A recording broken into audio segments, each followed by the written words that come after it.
আমি আপনাদের সাথে নাহিদ রানা আমাদের চ্যানেল লাইফ টেলসের পক্ষ থেকে স্বাগতম। আজকের এই গল্পটি একজন পিতার হৃদয়ের গভীর যন্ত্রণা, ছেলের প্রতি অন্ধ স্নেহ আর সম্পর্কের আসল পরীক্ষা নিয়ে। চলুন এই আবেগঘন কাহিনীতে ডুবে যাই। এখন গল্পটি শুরু করা যাক। বারাণসীর অস্তায়মান সূর্যের লাল আভা সুরেন্দ্রনাথ রায়ের জমকালো প্রাসাদের উঁচু দেওয়ালে শেষ লালিমা ছড়িয়ে দিচ্ছিল। শহরের সবচেয়ে সম্ভ্রান্ত পাড়ায় অবস্থিত এই প্রাসাদ স্থাপত্যের এক অসাধারণ উদাহরণ ছিল, যেখানে মার্বেলের খাম আর নকশাকাটা বারান্দা রাজপ্রাসাদের মতোই ঝলমাল করত।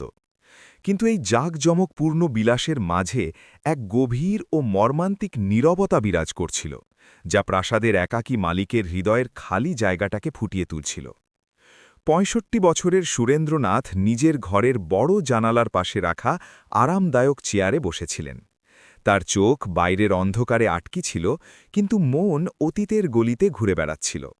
চারপাশে দামি আসবাব ছড়ানো, কিন্তু সেই বিশাল কক্ষে তার কথা শোনার বা খোঁজ নেওয়ার কেউ ছিল না। শুধু দেওয়ালে ঝোলানো প্রয়াত স্ত্রী লক্ষ্মীর ছবিটাই তার নীরব সঙ্গী। লক্ষ্মীর চলে যাওয়ার পর এই বাড়ি, যা এককালে শিশুদের হাসি আর উৎসবের সরে ভরপুর থাকত, এখন কেবল ইট পাথরের একটা কাঠামো হয়ে দাঁড়িয়েছিল। সুরেন্দ্রনাথ ৪০ বছরের অক্লান্ত পরিশ্রমে এক বিশাল সিল্কের সাম্রাজ্য গড়ে তুলেছিলেন, এই আশায় যে এই সম্পদ তার পরিবারকে আনন্দ দেবে। কিন্তু আজ সেই সম্পদই তার ও একমাত্র ছেলে অর্জুনের মাঝে এক অদৃশ্য বাধা হয়ে উঠেছিল। তার কাশির আওয়াজ সেই খালি ঘরে প্রতিধ্বনিত হয়ে উঠল, যা গত কয়েক সপ্তাহ ধরে তাকে ছাড়ছিল না। কাপা হাতে জলের গ্লাস তুললেন, কিন্তু দুর্বলতায় কিছুটা জল উপচে রেশমি কুর্তায় পড়ে গেল। এ শুধু শারীরিক দুর্বলতা নয়, এক পিতার ভেঙে পড়া বিশ্বাসের দুর্বলতা, যা তাকে ভিতর থেকে ফাঁপা করে দিয়েছিল। কিছুক্ষণ আগে অর্জুনের ফোন এসেছিল, আর সেই কথাবার্তা তার ক্ষতগুলোকে আবার তাজা করে দিয়েছিল। আশা ছিল ছেলে বাবার খারাপ শরীরের খবর নেবে, হয়তো বলবে ব্যাঙ্গালোর থেকে বারাণসী আসছে। কিন্তু অর্জুনের গলায় উদ্বেগের বদলে শুধু তাড়া আর স্বার্থপরতা। সে সরাসরি উইল আর সম্পত্তির কাগজপত্র নিয়ে জিজ্ঞাসা শুরু করেছিল, যেন বাবা কোনো মানুষ নয়, বরং একটা তালা যার চাবির জন্য সে অধীর হয়ে অপেক্ষা করছে। সুরেন্দ্রনাথই যখন নিজের অসুস্থতার কথা বললেন, অর্জুন অবজ্ঞায় বলল সে খুব ব্যস্ত, ডাক্তারের সঙ্গে কথা বলেছে, টাকার অভাব হবে না। টাকা, শুধু এই একটা শব্দই এখন তাদের সম্পর্ককে সংজ্ঞায়িত করছিল, যেন রক্তের বন্ধনের মূল্য এখন নোটের স্তূপ দিয়ে মাপা হচ্ছে। সুরেন্দ্রনাথের মন বিতৃষ্ণা আর লজ্জায় ভরে গিয়েছিল। মনে হলো জীবনভর যে সাম্রাজ্য গড়তে যৌবন খরচ করেছেন, তাই ছেলেকে অকেজো করে দিয়েছে। অর্জুন আর সেই নির্দোষ শিশু নয় যে আঙুল ধরে হাঁটত, বরং ব্যাঙ্গালোরের চাকচিক্য আর স্ত্রী মীরার প্রভাবে পুরোপুরি বদলে গেছে। মীরা, যে আধুনিকতার দৌড়ে শিকড় ভুলে গিয়েছিল, সে অর্জুনকে বুঝিয়েছিল বারাণসীর পুরনো জীবন আর বুড়ো বাবা তাদের উঁচু সমাজে মানায় না। সুরেন্দ্রনাথ জানতেন মীরা তার সম্পদ ভালোবাসে, কিন্তু তার অস্তিত্ব ঘৃণা করে। এই তিক্ত সত্য আজ বুকে পাথরের মতো চেপেছিল, শ্বাস নিতেও কষ্ট হচ্ছিল। এক পিতার ভূমিকা কি শুধু এটিএম হয়ে থেকে গেছে? তখনই দরজায় হালকা টোকা পড়ল, আর তার পুরনো বন্ধু তথা আইনি উপদেষ্টা অ্যাডভোকেট সিনহা ভেতরে ঢুকলেন। সিনহা শুধু উকিল নয়, সেই কয়েকজনের একজন যারা সুরেন্দ্রনাথকে সেই সময় থেকে চিনতেন যখন তিনি সাইকেলে সিল্কের ফেরি করতেন। সুরেন্দ্রনাথের ঝুঁকে পড়া পিঠ আর মুখের বিষাদ দেখে সিনহা তাৎক্ষণিক বুঝলেন ব্যাপারটা শারীরিকের চেয়ে মানসিক যন্ত্রণার বেশি। তিনি পাশে বসে ধীরে কাঁধে হাত রাখলেন। কিছু না বলেও দুই পুরনো বন্ধুর নীরবতা সব বলে দিল। সুরেন্দ্রনাথ সজল চোখে সিনহার দিকে তাকালেন এবং ভাঙা গলায় বললেন, তিনি সব সম্পত্তি অর্জুনের নামে করে দিতে চান, যাতে অন্তত এই অজুহাতে ছেলে তার সঙ্গে যুক্ত থাকে, যদিও সেই যোগ কেবল কাগজেই হয়। অ্যাডভোকেট সিনহা দীর্ঘশ্বাস ফেললেন এবং চশমা পরিষ্কার করতে করতে গম্ভীর কথা বললেন। তিনি বোঝালেন, না যাচাই করে সবকিছু দিয়ে দেওয়া বোকামি তো বটেই, সেই ব্যক্তির জন্যেও ক্ষতিকর হতে পারে।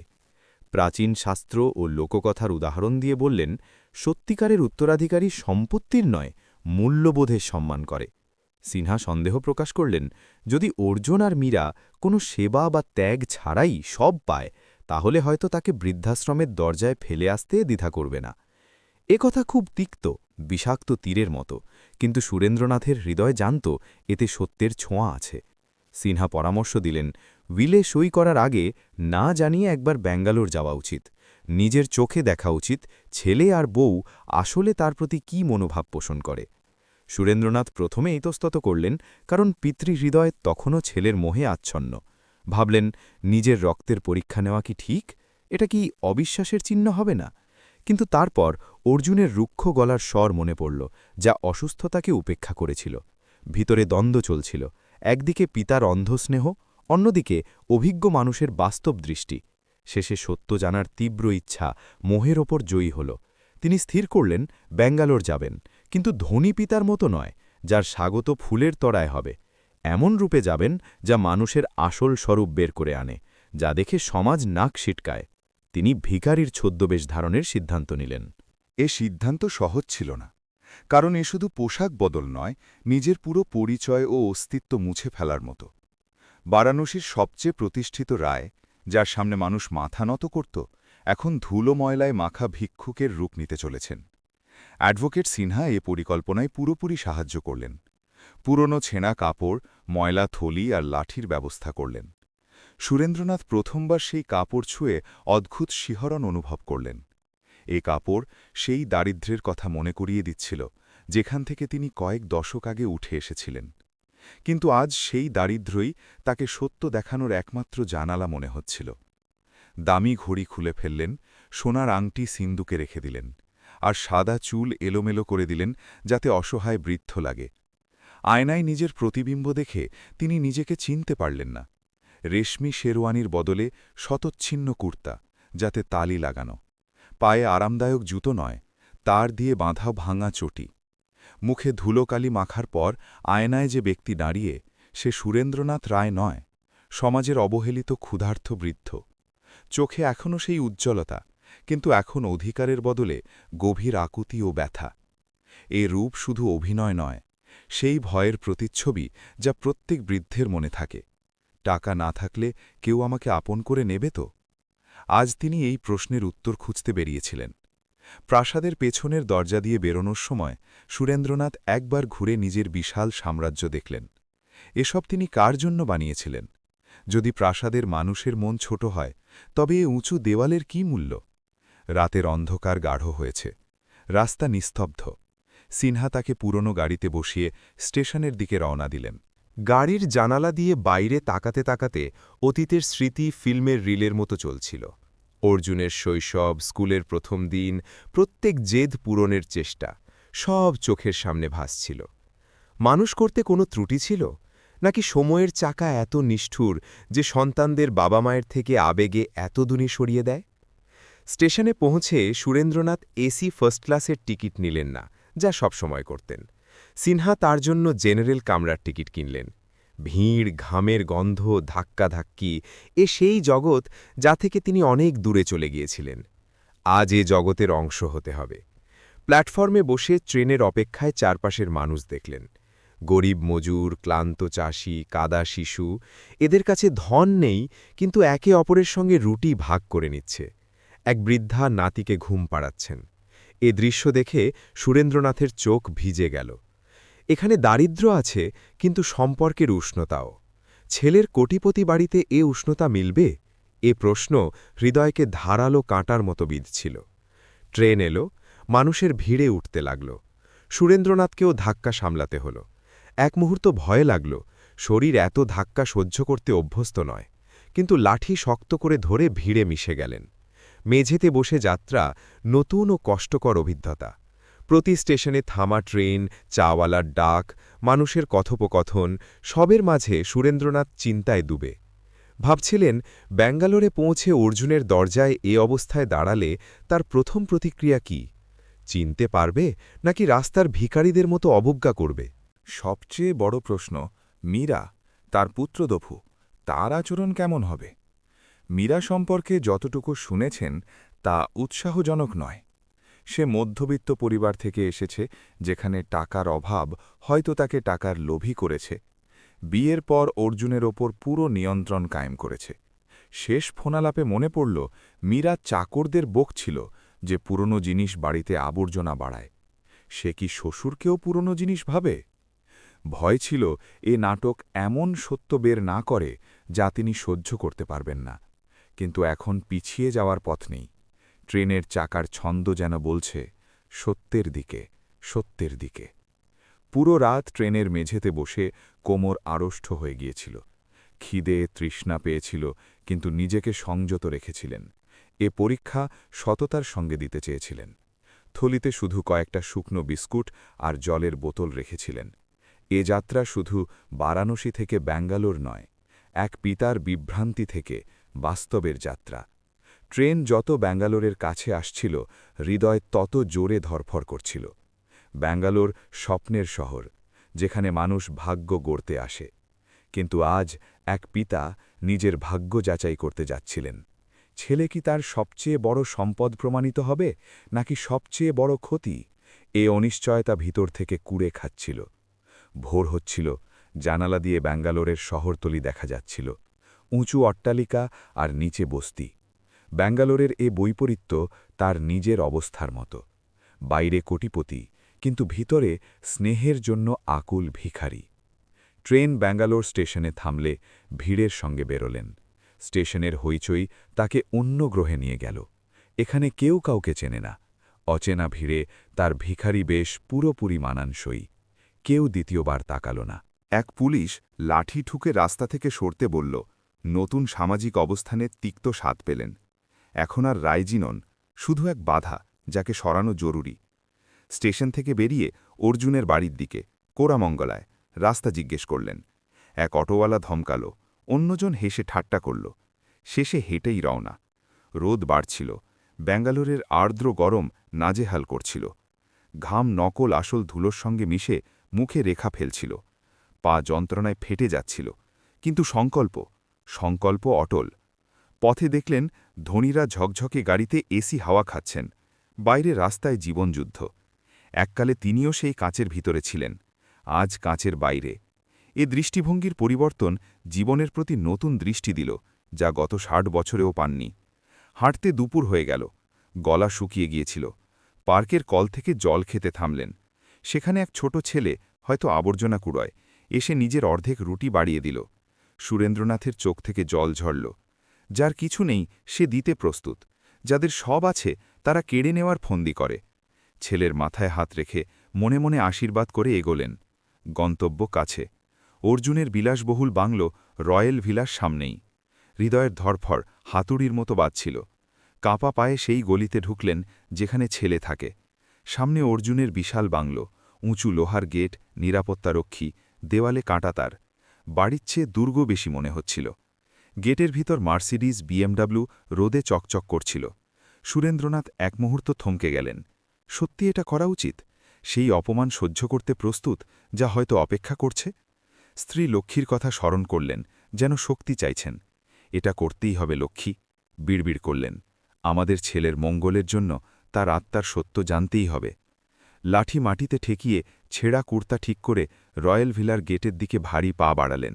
এক পিতার সবচেয়ে কঠিন পরীক্ষা শুরু হতে চলেছিল। ব্যাঙ্গালোরের আর্দ্র দুপুরের গরম সুরেন্দ্রনাথের বৃদ্ধ শরীরকে পুরোপুরি নিংড়ে দিয়েছিল। স্টেশন থেকে কোরামাঙ্গলা পর্যন্ত রাস্তা, যা গাড়িতে ১০ মিনিটের, আজ মরুভূমি পার করার মতো কঠিন। সূর্য মাথায় আগুন ঢালছিল, পিচ রাস্তা তাওয়ার মতো গরম। ভাঙা চটি দিয়ে সেই তাপ সরাসরি পায়ের তলা পুড়িয়ে দিচ্ছিল।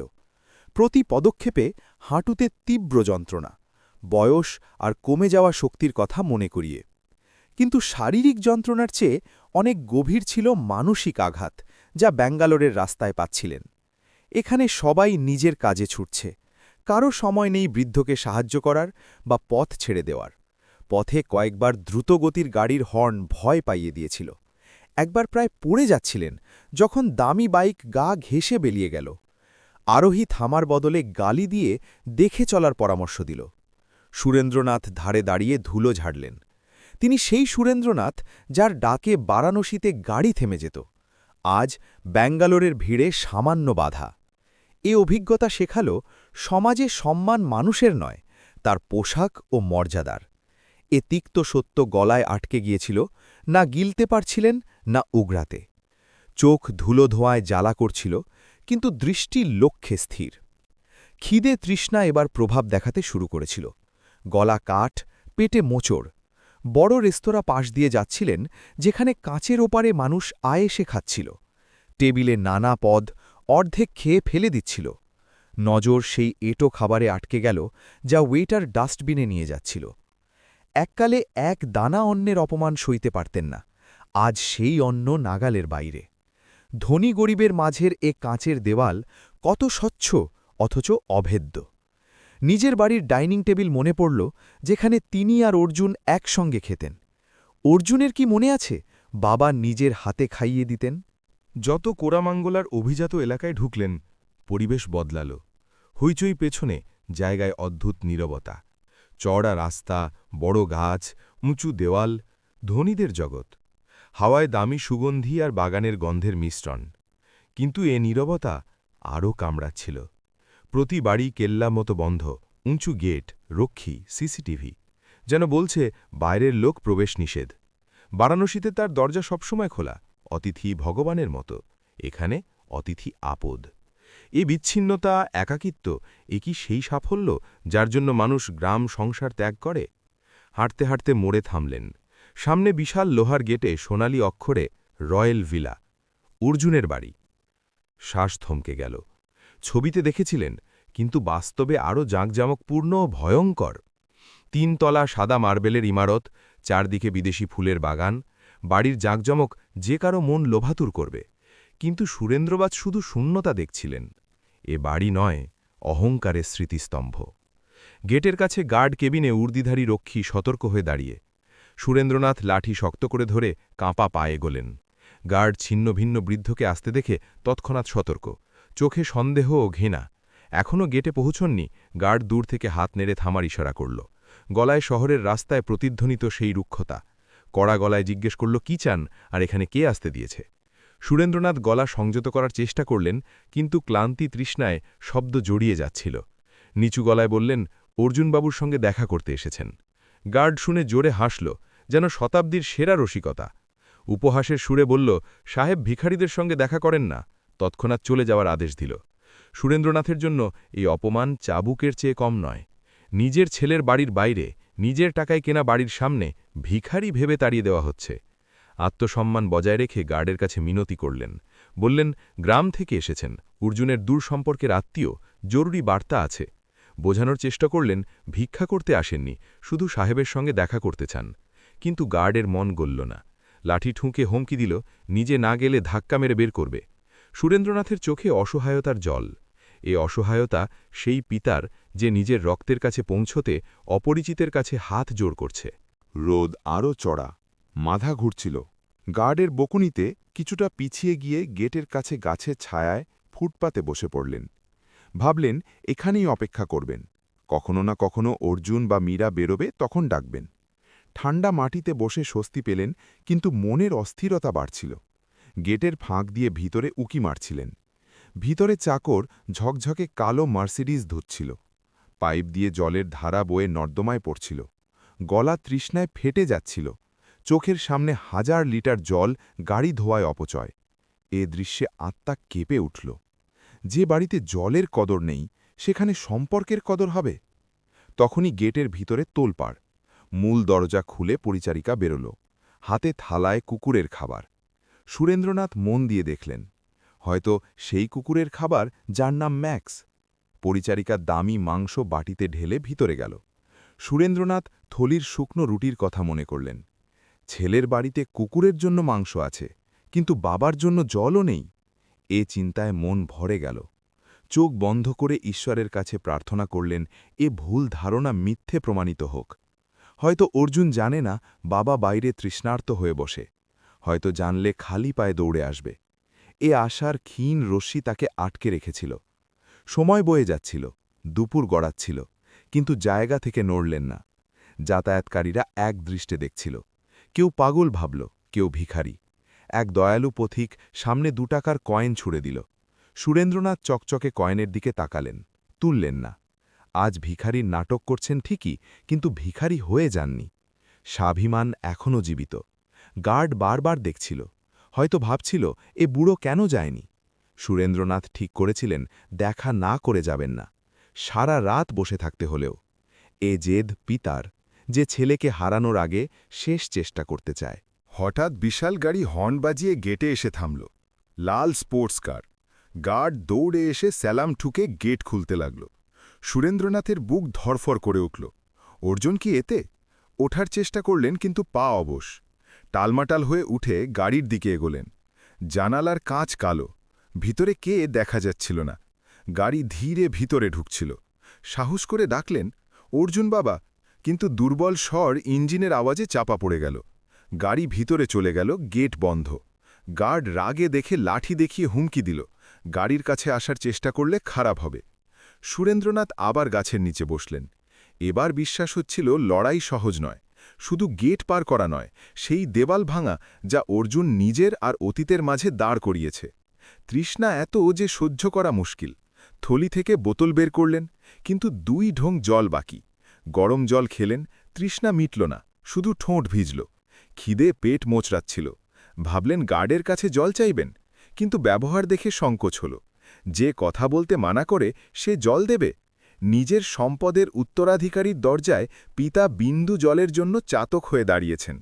সূর্য পশ্চিমে হেলছে, ছায়া লম্বা হচ্ছে। অতীতের ছবি ফুটে উঠছিল। মনে পড়ল অর্জুন ছোট, জলে এলে সারা রাত জেগে মাথায় জলপট্টি দিতেন, জল চাইলে নিজে দৌড়ে এনে দিতেন। আজ সেই অর্জুন বড় অট্টালিকায়, কিন্তু বাবার জন্য সময় নেই। এ কি সেই কর্মফল যা মানুষ বলে, নাকি তিনি জেনে বা না জেনে কোনো ভুল করেছেন যা শাস্তি পাচ্ছেন? নাকি কলিযুগের প্রভাব, যেখানে সম্পর্ক শুধু অর্থ বা স্বার্থের? চোখ থেকে এক ফোঁটা জল গালের ধুলোয় পড়ে রেখা তৈরি করল। হঠাৎ ইন্টারকম বাজল। গার্ড কেবিনে কথা বলল, কান খাড়া। গার্ড ম্যাডামের সঙ্গে, জি ম্যাডাম। এক বুড়ো সকাল থেকে বসে, বলছে সাহেবের আত্মীয়, যাচ্ছে না। জি ম্যাডাম, এক্ষুনি তাড়াচ্ছি। গার্ড ফোন রেখে ডান্ডা নিয়ে এগোল, মুখে শয়তানি হাসি। ওঠ বুড়ো, মেম সাহেবের হুকুম, এখানে ভিক্ষা মিলবে না। পুলিশ ডাকতে না চাইলে চুপচাপ বেরিয়ে যা। সুরেন্দ্রনাথ বুঝলেন মীরা দেখেছে, হয়তো ক্যামেরায়, কিন্তু কে সে জিজ্ঞেস না করে সরাসরি তাড়ানোর আদেশ।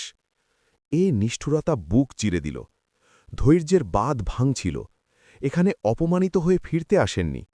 গার্ডের চোখে চোখ রাখলেন, দৃষ্টিতে সেই শক্তি যা বছরের রাজত্ব থেকে আসে। গার্ড থমকে গেল। দৃঢ়তায় বললেন, দেখা না করে যাব না, গিয়ে তোমার মালকিনকে বলো এমন কেউ এসেছে যে অর্জুনের শৈশব চেনে। গার্ড রেগে গেল, হাত ধরে টেনে বের করার চেষ্টা করল। পুরনো কুর্তা আরও ছেড়ল। ছাড়ো আমাকে, চিৎকার করে উঠলেন। গলায় যন্ত্রণা আর ক্রোধ। গোলমাল শুনে হয়তো ভিতরে কারোর কানে যাবে, এ শেষ আশা। হাঙ্গামায় ভিলার মূল দরজা খুলল। এবার চাকর নয়, মীরা নিজে বেরোল। ফ্যাশনেবল ওয়েস্টার্ন পোশাক, বড় চশমা, হাতে মোবাইল, মুখে বিরক্তি। বারান্দায় দাঁড়িয়ে চিৎকার, এ কি তামাশা গার্ড, বলিনি একে সরাতে? এক ভিখারিকে সামলাতে পারো না? সুরেন্দ্রনাথ মীরাকে দেখলেন।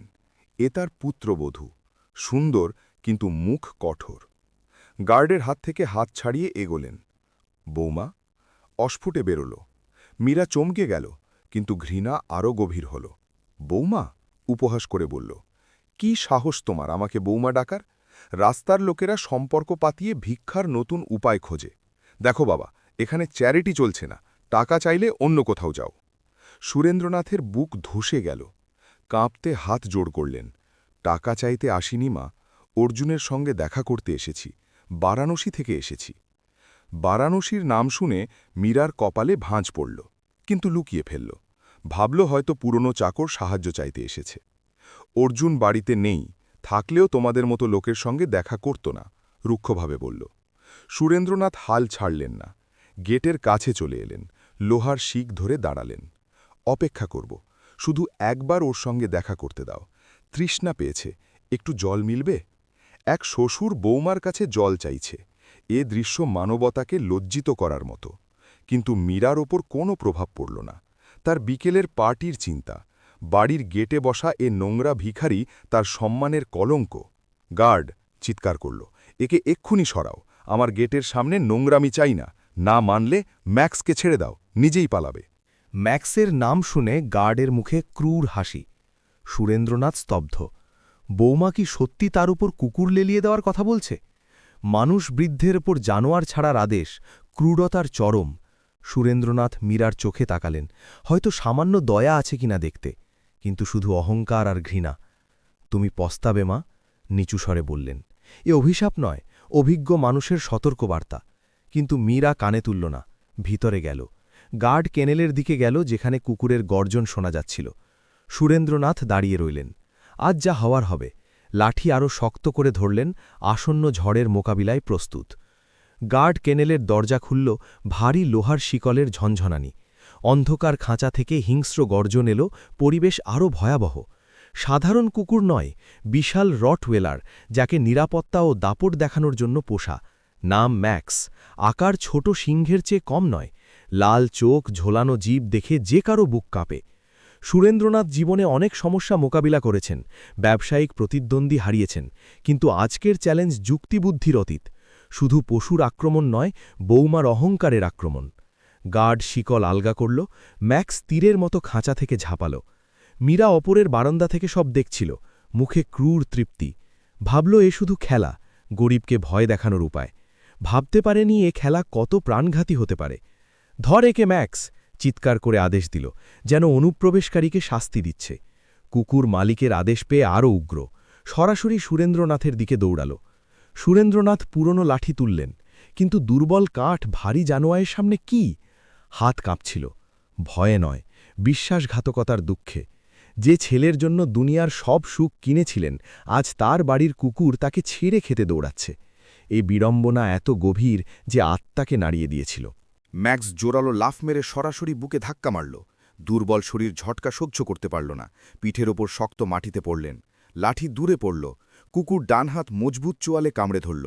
তীক্ষ্ণ চিৎকার গলা থেকে বেরিয়ে অভিজাত কলোনির নীরবতা চিরে দূরে গেল। দাঁত মাংসে ঢুকে রক্তের ধারা বেরোল। গার্ডও দেখে ঘাবড়ে গেল, ভেবেছিল কুকুর শুধু ভয় দেখাবে, কিন্তু ম্যাক্স শিকারের মেজাজে। সুরেন্দ্রনাথ যন্ত্রণায় কাতরাচ্ছিলেন। কুকুর সরানোর চেষ্টা করছিলেন, কিন্তু শক্তি জবাব দিচ্ছিল। অন্য হাত পুরনো থলির ওপর শক্ত হয়ে চেপে বসল, যেন শেষ ঢাল। রাস্তার কিছু মানুষ দাঁড়িয়েছিল, কিন্তু কেউ এগোয়নি। ধনী এলাকার বৈশিষ্ট্য, তামাশা দেখে সবাই, সাহায্যের হাত কেউ বাড়ায় না। সুরেন্দ্রনাথ মাটিতে ছটপট করছিলেন, ধুলো রক্তে মাখামাখি। কুর্তা ছিঁড়ে গিয়েছিল, কুকুরের থাবা বুকে গভীর আঁচড় কেটেছিল। ভগবানের জন্য থামাও, যন্ত্রণায় চিৎকার করলেন। গলায় এবার রাগ নয়, শুধু অসহায় বৃদ্ধের পীড়া। মীরা এখনও বারান্দায়, কিন্তু হাসি উধাও। হঠাৎ অনুভব করল ব্যাপার সীমা ছাড়িয়েছে। রক্ত দেখে থমকে গিয়েছিল, কিন্তু অহংকার নিচে নামতে দিচ্ছিল না। ধস্তাধস্তিতে কুকুর থলি দাঁতে ফাঁসিয়ে জোরে ঝটকা দিল। পুরনো দুর্বল কাপড় ছিঁড়ে গেল চড়চড় শব্দে। থলির সব জিনিস রাস্তায় ছড়িয়ে, কিছু শুকনো বিস্কুট, খালি জলের বোতল, কাপড়ের টুকরো ধুলোয় মিশে গেল। কিন্তু তার মাঝ থেকে মোটা নীল ফাইল আর কয়েকটা খামও পড়ে গেল। হাওয়ার জোরালো ঝাঁপটা এসে কাগজগুলো উড়িয়ে নিল। কাগজ সাধারণ নয়, মোটা স্ট্যাম্প পেপারের সরকারি সিল। হাওয়া সেগুলো গেটের কাছে আর মীরার মার্সিডিজের টায়ারের নিচে নিয়ে গেল। গার্ড কুকুরকে শিকল টেনে নিয়ে যাচ্ছিল, এখন ছেঁড়া থলির টুকরোয় রাগ ঝাড়ছিল। মীরার নজর উড়ন্ত কাগজে পড়ল। একটা কাগজ উড়ে গেটের কাছে পড়ল, তাতে এমন কিছু যা মীরার দৃষ্টি আকর্ষণ করল। কাগজ সাধারণ আবর্জনা নয়, কৌতূহলে বা পরিস্থিতি সামলাতে দৌড়ে নিচে এলো। গার্ড কষ্টে ম্যাক্সকে পেছনে টেনে কেনেলের দিকে নিয়ে যাচ্ছিল।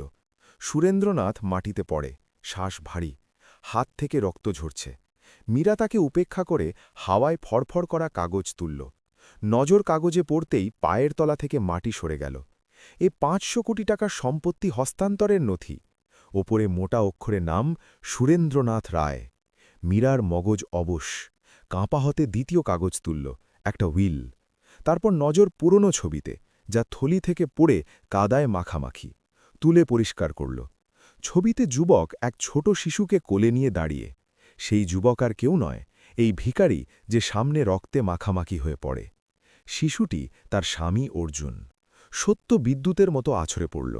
এ কোনো ভিখারি নয়, পাগল নয়, স্বামীর বাবা, বারাণসীর ধনকুবের সুরেন্দ্রনাথ রায়। সেই শ্বশুর যার সম্পদে সে আমোদ করছিল, আজ সেই শ্বশুরকেই নিজের কুকুর দিয়ে কামড়িয়েছে। হাত থেকে কাগজ পড়ে গেল, মুখ দিয়ে শব্দ বেরোচ্ছিল না। ভয় পুরোপুরি গ্রাস করেছে। এ ভয় নিজের কাজের প্রায়শ্চিত্তের জন্য নয়, ভবিষ্যতের জন্য। যদি অর্জুন জানে বাবার সঙ্গে কি করেছে তাহলে কি হবে? আর এ বুড়ো মারা গেলে সব সম্পত্তি হাতছাড়া।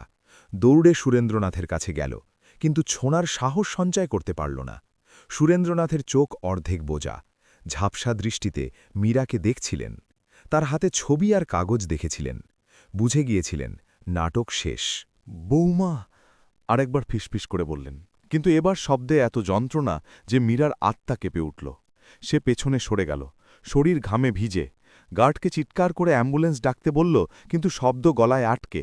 তখনই গেটে পরিচিত গাড়ি থামার আওয়াজ। অর্জুন অফিসের মিটিং শেষ করে বাড়ি ফিরেছিল। নিজের মেজাজে, হয়তো গান গুনগুন করছিল। গাড়ি ভিতরে ঢুকতেই হেডলাইট সরাসরি রক্তমাখা দৃশ্যে পড়ল। অর্জুন ব্রেক মেরে গাড়ি ঝটকা দিয়ে থামল। দেখল গেটে রক্ত ছড়ানো, পোষা কুকুর ডাকছে, গার্ড ঘাবড়ে দাঁড়িয়ে। মীরা ভূতের মতো এক ছিন্ন ভিন্ন মানুষের পাশে কাঁপছে। অর্জুনের বুক অমঙ্গলের আশঙ্কায় বসে গেল। গাড়ি থেকে লাফিয়ে নেমে দৌড়ে পৌঁছল। মীরা, এসব কি? এখানে কি হয়েছে? ঘাবড়ে জিজ্ঞেস করল।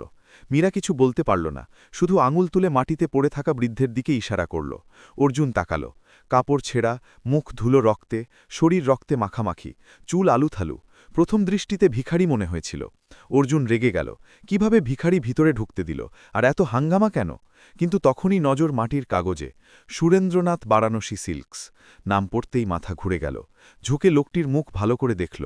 রক্ত মাটির স্তরের নিচে সেই চেহারা, কপাল, চেনা চোখ।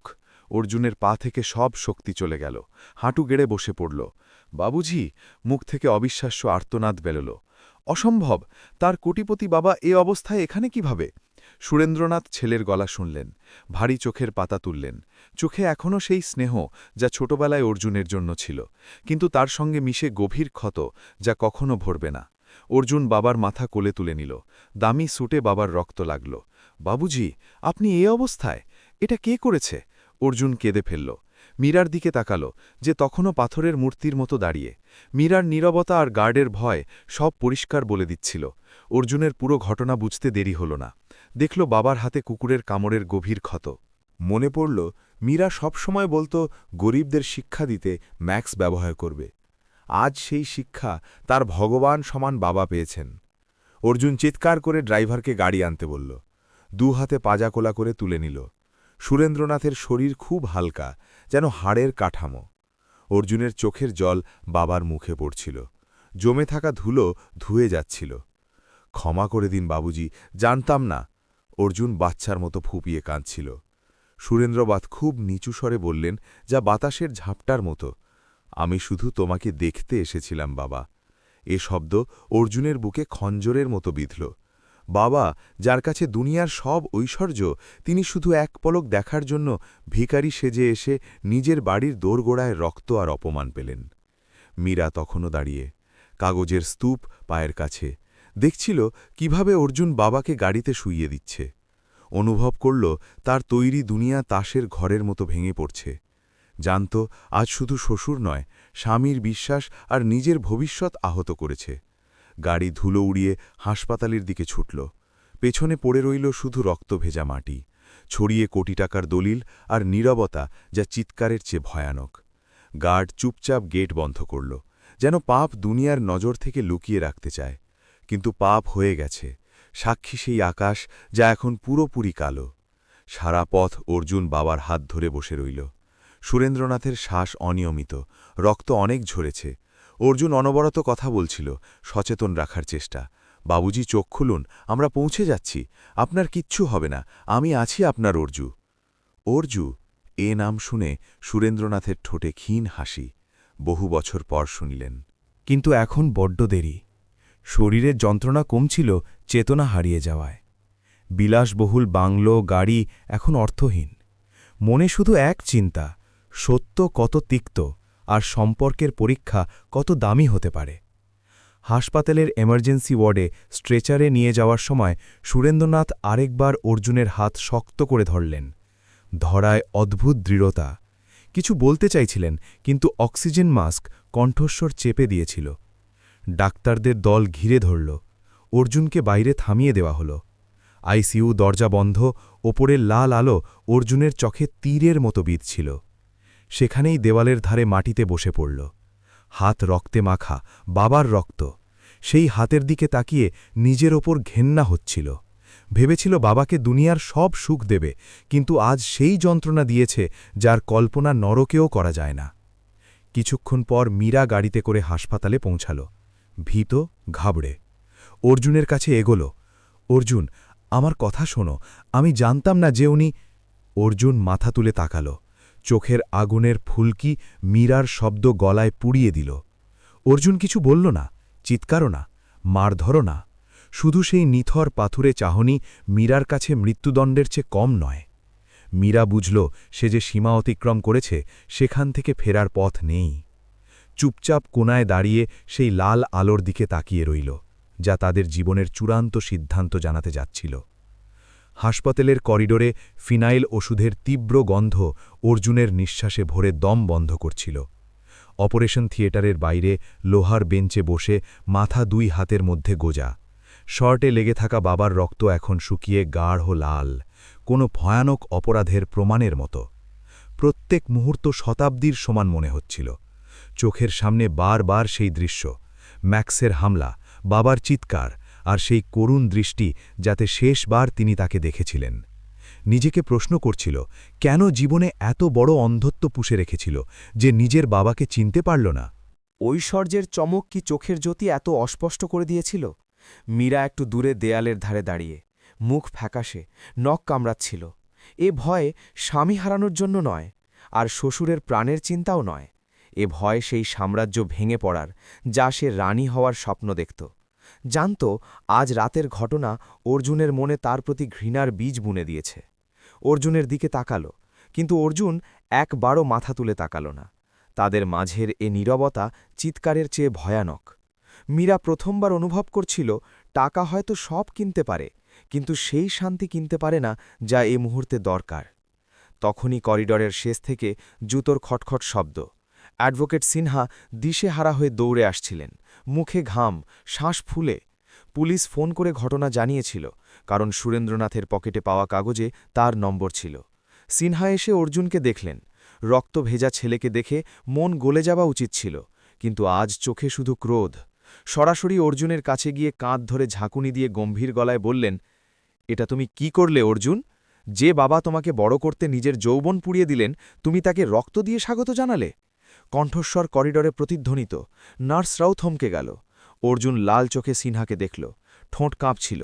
জানতাম না আঙ্কেল, সত্যি জানতাম না। উনি ভিখারির বেশে কেন এসেছিলেন? আমাকে কেন বলেননি? অর্জুনের এ প্রশ্ন তার বোকামি আর অপরাধবোধ ফুটিয়ে তুলছিল। সিনহা ছেড়ে দিয়ে ঘৃণায় চোখ সরিয়ে নিলেন। অ্যাটাচি কেস বেঞ্চে আছড়ে ফেলে বললেন, কারণ তিনি দেখতে চেয়েছিলেন ছেলে তাকে ভালোবাসে নাকি তার ঐশ্বর্যকে। দেখতে চেয়েছিলেন টাকা না থাকলে তুমি তাকে এক গ্লাস জলও জিজ্ঞেস করবে কিনা। আর আজ তিনি জবাব পেয়ে গেছেন। অর্জুন, খুব নিষ্ঠুর জবাব।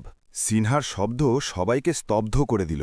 মীরা যে চুপ ছিল এ শুনে থরথর কাঁপতে লাগল। তাহলে এ পরীক্ষা ছিল, আর সে শুধু ফেল করেনি, পরীক্ষককেই জান থেকে মারার চেষ্টা করেছে। সিনহা মীরার দিকে তীক্ষ্ণ দৃষ্টি দিলেন। জানতেন অর্জুন দুর্বল হতে পারে, কিন্তু বিষের আসল শিকড় মীরা। তুমি ওই লোকটার ওপর কুকুর লেলিয়ে দিলে যে তোমার নামে কোটি টাকার উইল নিয়ে এসেছিল? সিনহা তিক্ততায় বললেন, ওই থলি যা তোমার কুকুর ছিলেছে তাতে তোমার নামে সব সম্পত্তির কাগজ ছিল। তিনি তোমাকে সব দিতে এসেছিলেন, আর তুমি তার কাছে তার প্রাণটাই চেয়ে নিলে। অর্জুন শুনে পাথর হয়ে গেল। মাটিতে হাঁটু গেড়ে বসে মাথা দেয়ালে ঠুকতে লাগল। আমি অভাগা, নরকে যাওয়ার যোগ্য, চিৎকার করছিল। মানসিক অবস্থা বিগড়ে যাচ্ছিল। মনে পড়ছিল ছোটবেলায় বাবার কাছে খেলনা চাইতেন, তিনি কখনো মানা করেননি।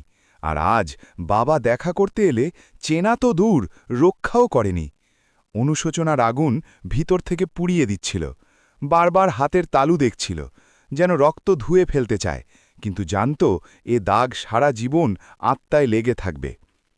অপারেশন থিয়েটারের দরজা খুলল। প্রবীণ ডাক্তার বেরোলেন, মাস্ক সরালেন, মুখে ক্লান্তি আর গাম্ভীর্য।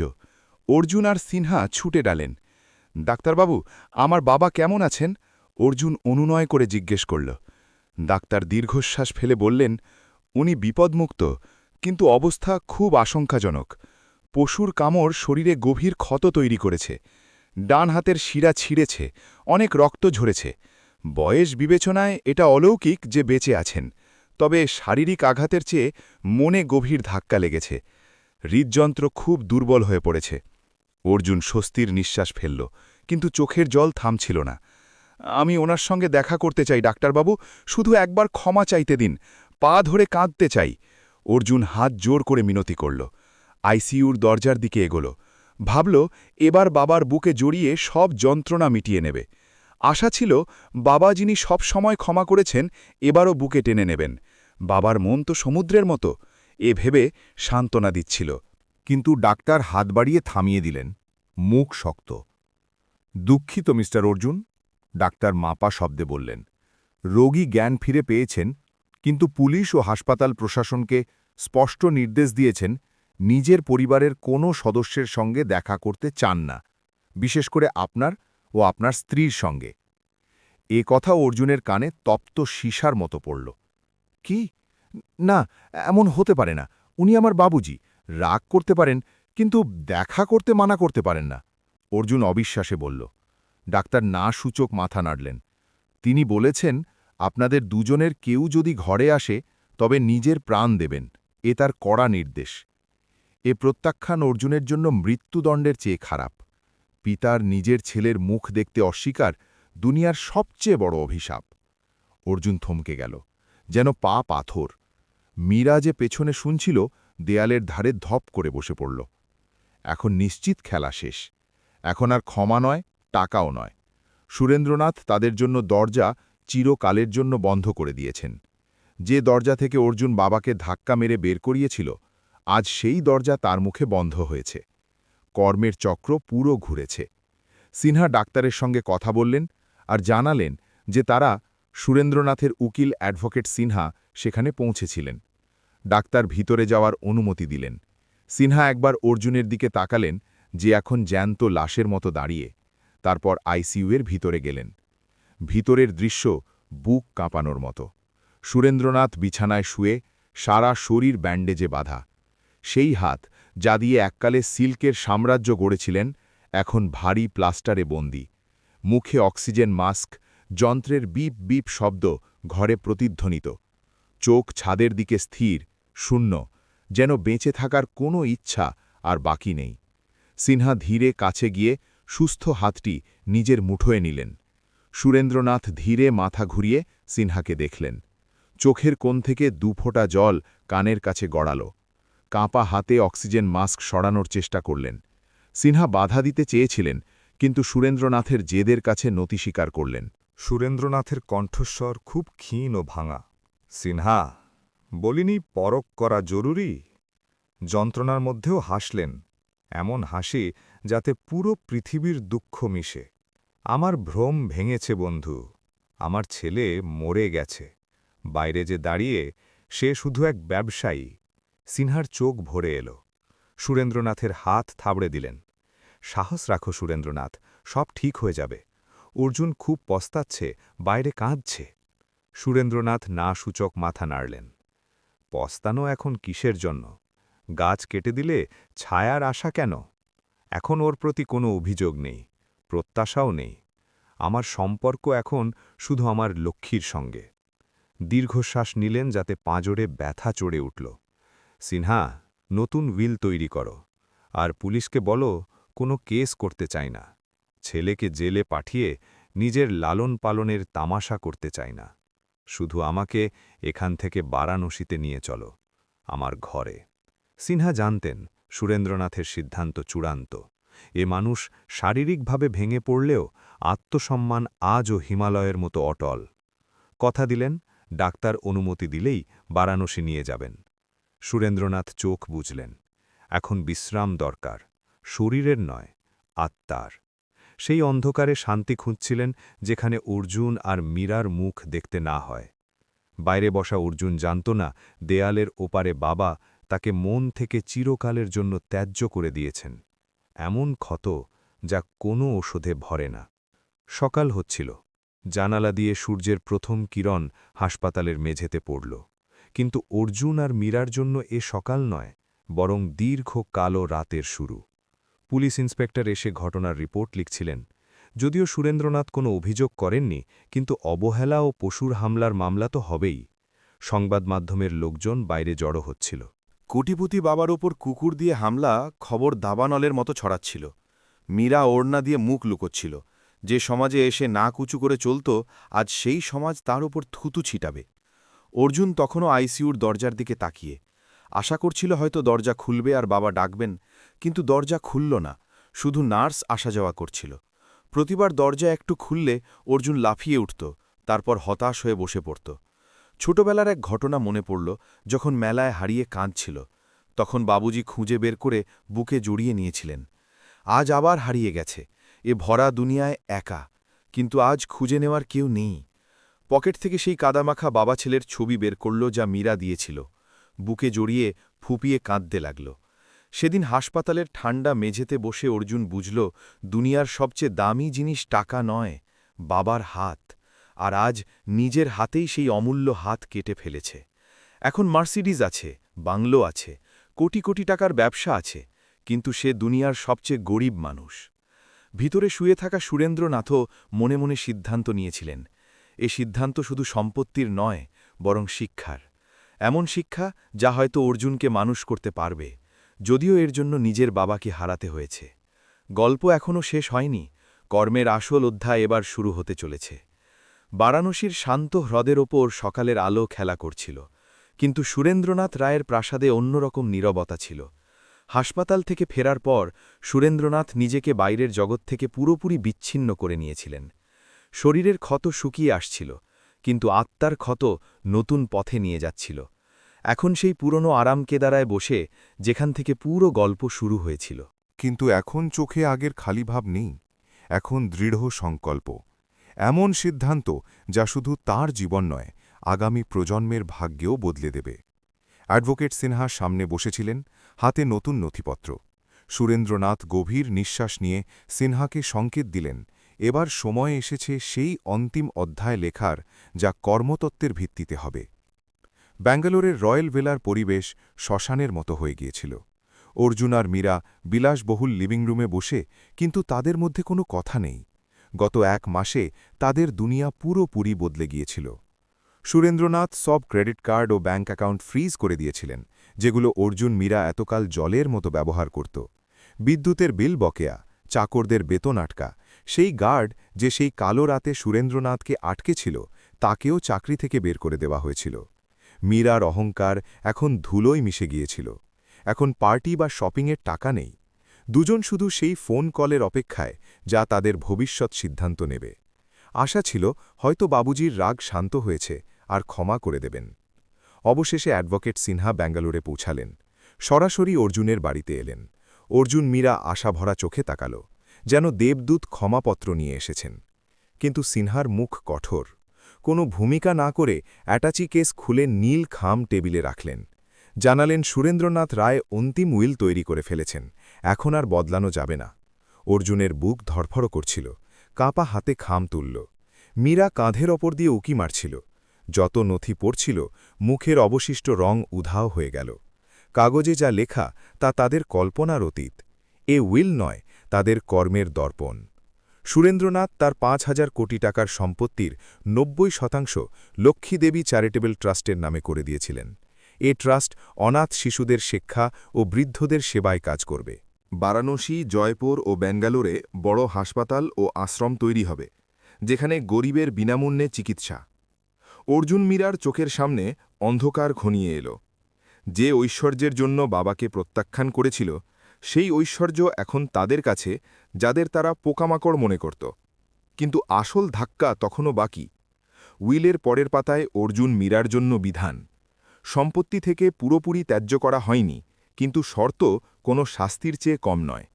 উইল অনুসারে জীবনধারণের জন্য প্রতি মাসে মাত্র 25,000 টাকা ভাতা। কিন্তু এ টাকা বসে বসে পাবে না। ট্রাস্ট পরিচালিত বৃদ্ধাশ্রমে প্রতিদিন 8 ঘণ্টা সেবা করতে হবে। সেখানকার বৃদ্ধদের দেখাশোনা, কাপড় কাচা, খাবার খাওয়ানো। সবচেয়ে বড় পরিহাস এই যে সেই বৃদ্ধাশ্রম যার উদ্বোধন স্বয়ং সুরেন্দ্রনাথ করার কথা ছিল। একদিনও কাজে না গেলে মাসের ভাতা কেটে নেওয়া হবে। এছাড়া রয়্যাল ভিলা ট্রাস্টের অধীনে নিয়ে অনাথালয়ে বদলে দেওয়া হবে। অর্জুন মীরাকে বাড়ির পেছনের সার্ভেন্ট কোয়ার্টারে থাকার অনুমতি দেওয়া হয়েছিল, যেখানে এককালে তাদের চাকররা থাকত। মীরা চিৎকার করে উঠল, কাগজ ছেড়ে ফেলার চেষ্টা করল, কিন্তু সিনহা থামিয়ে দিলেন। শান্ত স্বরে বললেন, এ নথি কোর্টে রেজিস্টার হয়ে গেছে, ছিঁড়লে বাস্তবতা বদলাবে না। মীরা ফুপিয়ে কাঁদতে লাগল। আমি চাকরদের ঘরে থাকব না, এ কাজ করব না, চিৎকার করছিল। অর্জুন একদম চুপ। বুঝে গিয়েছিল বাবা তাকে টাকা দিয়ে নয়, পরিস্থিতি দিয়ে মেরেছেন।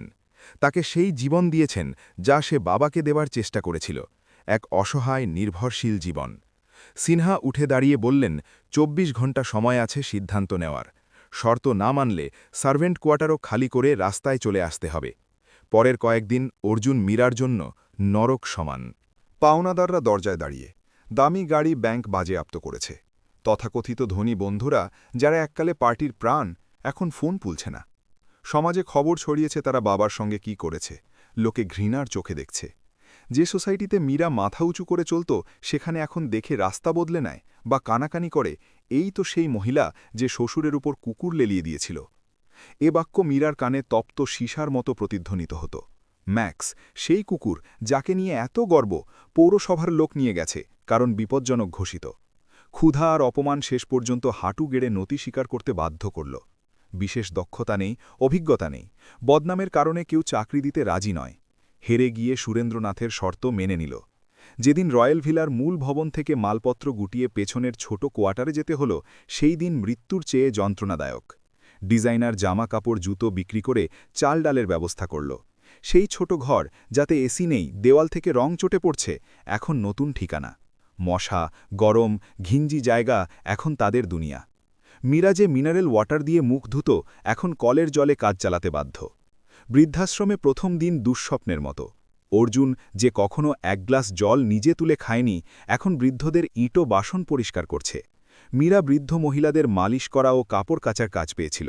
নোংরা কাপড় কাচতে বারবার বমি আসছিল, কিন্তু সেখানকার ম্যানেজার, সুরেন্দ্রনাথের পুরনো অনুগত কর্মচারী, কড়া হুঁশিয়ারি দিল, কাজ ঠিকমতো না হলে হাজিরা পড়বে না। প্রতি মুহূর্তে নিজেদের করা কাজের পরিণতি অনুভব করছিল। সেই বৃদ্ধরা, যাদের সেবা করছিল, অনেকের সন্তানরা ঘর থেকে বের করে দিয়েছিল। তাদের চোখে তাকিয়ে অর্জুনের বারবার বাবার কথা মনে পড়ছিল। মনে হতো প্রত্যেক বৃদ্ধের মুখে বাবার মুখ যা ধিক্কার দিচ্ছে। সময় বয়ে চলল।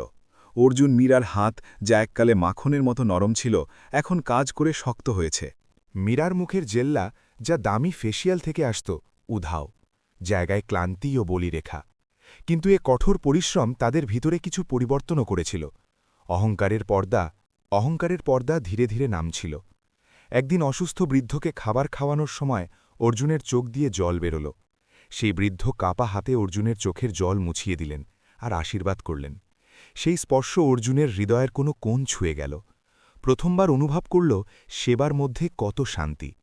মনে পড়ল বাবা সবসময় বলতেন, আসল সুখ দেওয়াতে আছে, নেওয়াতে নয়। বারাণসীতে সুরেন্দ্রনাথ এখন পুরোপুরি সুস্থ। নিজের প্রাসাদের বাগানে বসে, যেখানে ছোট স্কুল খুলে দিয়েছিলেন, গরিব বাচ্চাদের কলকাকলি এখন সেই নীরবতা ভাঙত, যা এককালে তাকে বীজত। এখন একা নন, শত শত শিশু তাকে দাদাজি বলে ডাকে। অ্যাডভোকেট সিনহা প্রায়ই দেখা করতে আসেন, ব্যাঙ্গালোরের খবর দেন। যখন শুনলেন অর্জুন মীরা এখন সততার সঙ্গে কাজ করছে আর অভিযোগ কমে গেছে, তখন মুখে সন্তোষের হাসি ফুটল। সিনহাকে বললেন, শাস্তির উদ্দেশ্য কাউকে বরবাদ করা নয়, বরং মানুষ বানানো। হয়তো দারিদ্র্যের আগুনে পুড়ে ছেলে সোনা হয়ে উঠবে। এক সন্ধ্যায় যখন সুরেন্দ্রনাথ পিচোলা হ্রদের তীরে বসে ডুবন্ত সূর্য দেখছিলেন, ফোন বেজে উঠল। অর্জুনের ফোন। সুরেন্দ্রনাথ কয়েক মুহূর্ত স্ক্রিনের দিকে তাকালেন। কয়েক মাস পর প্রথমবার সে ফোন করেছে। ফোন তুললেন, কিন্তু কিছু বললেন না। অন্য পাশ থেকে শুধু কান্নার শব্দ। বেশ কিছুক্ষণ পর অর্জুনের ভাঙা গলা শোনা গেল। বাবুজি, ক্ষমা করে দিন, সব বুঝতে পেরেছি। টাকা চাই না, শুধু আপনাকে চাই। শুধু একবার আপনার সঙ্গে দেখা করতে পারি? গলায় দম্ভ নেই, শুধু সন্তানের আকুতি। সুরেন্দ্রনাথের চোখ ভিজে এলো। কঠোর পিতার খোলসের ভিতরের কোমল হৃদয় গলতে শুরু করেছিল, কিন্তু জানতেন কাঁচা মাটি পোক্ত হতে সময় লাগে। এখনই গলে গেলে অর্জুনের সংশোধন অসম্পূর্ণ থেকে যাবে। চোখের জল আটকে ভারী মনে বললেন, অর্জুন, প্রায়শ্চিত্তের পথ অনেক লম্বা বাবা। এখনও তোমাকে আরও হাঁটতে হবে। যেদিন অন্যের কষ্টকে নিজের কষ্ট মনে করতে শুরু করবে, সেদিন তোমার আমার কাছে আসার প্রয়োজন পড়বে না। আমি নিজেই তোমাকে অনুভব করে নেব। ফোন কেটে দিলেন। এ নিষ্ঠুরতা নয়, গুরুর কঠোরতা। জানতেন অর্জুন সঠিক পথে আছে, আর এটাই তার আসল জয়। কয়েক বছর কেটে গেল। লক্ষ্মীদেবী ট্রাস্ট দেশের সবচেয়ে বড় সমাজসেবী সংস্থা হয়ে উঠল। অর্জুন মীরা, যারা এককালে বাধ্য হয়ে কাজ করত, এখন সেই বৃদ্ধাশ্রমের প্রাণ। 25,000 টাকার ভাতার চেয়ে বেশি বৃদ্ধদের ভালোবাসাকেই নিজেদের উপার্জন মেনে নিয়েছিল। মীরা যে কুকুর ঘৃণা করত, এখন রাস্তার অবহেলিত পশু পাখির যত্ন নেয়। নিজের তিক্ততাকে দয়ায় বদলে দিয়েছিল। লোকে ক্ষমা করতে শুরু করেছিল, ধনী হিসেবে নয়, সেবক হিসেবে। অর্জুন প্রায়ই রাতে আকাশের দিকে তাকিয়ে বাবার সঙ্গে কথা বলত, এটা জেনেও যে তিনি দূরে থেকেও কাছেই আছেন। সুরেন্দ্রনাথের শেষ সময় ঘনিয়ে এল। প্রাসাদে শুয়ে চারদিকে সেই সব বাচ্চারা যাদের তিনি পড়িয়েছিলেন। সিনহাকে ডেকে শেষ ইচ্ছা জানালেন। অর্জুন মীরা খবর পেয়ে সব ছেড়ে বারাণসীতে ছুটে এল। ট্রেনের জেনারেল বগিতে এল, ঠিক যেভাবে সুরেন্দ্রনাথ এককালে ব্যাঙ্গালোর গিয়েছিলেন। হাভেলিতে পৌঁছনোর সময় সুরেন্দ্রনাথের শ্বাস অনিয়মিত। অর্জুন দৌড়ে পায়ে আছড়ে পড়ল। মীরা হাত দুটো নিজের মাথায় তুলে নিল। সুরেন্দ্রনাথ ঝাপসা চোখে দেখলেন তাদের পোশাক সাধারণ, কিন্তু মুখে তেজ। দেখলেন ছেলে এখন আর সাহেব নয়, বরং মানুষ হয়েছে। সুরেন্দ্রনাথ হাসি মুখে হাত অর্জুনের মাথায় রাখলেন। আমার আসল উত্তরাধিকারী এখন এসেছে, ধীরে বললেন। এগুলোই শেষ শব্দ, মুখে স্বর্গীয় শান্তি, যেন দীর্ঘ যাত্রা শেষ করে যাত্রী বাড়ি পৌঁছেছে। পুরো শহর তার অন্তিম যাত্রায় সামিল হল। অর্জুন যখন বাবাকে মুখাগ্নি দিল, তখন মনে হল তার পুরনো অহংকারী রূপও সেই চিতায় জ্বলে ছাই হয়েছে। কোনো কোটি টাকার সম্পত্তি পায়নি, প্রাসাদ ট্রাস্টের হয়েছে, কিন্তু যা পেয়েছে তা তার চেয়ে অনেক মূল্যবান, আত্মসম্মান আর সার্থক জীবনের উদ্দেশ্য। গল্পের শেষ হল নতুন শুরুর সঙ্গে।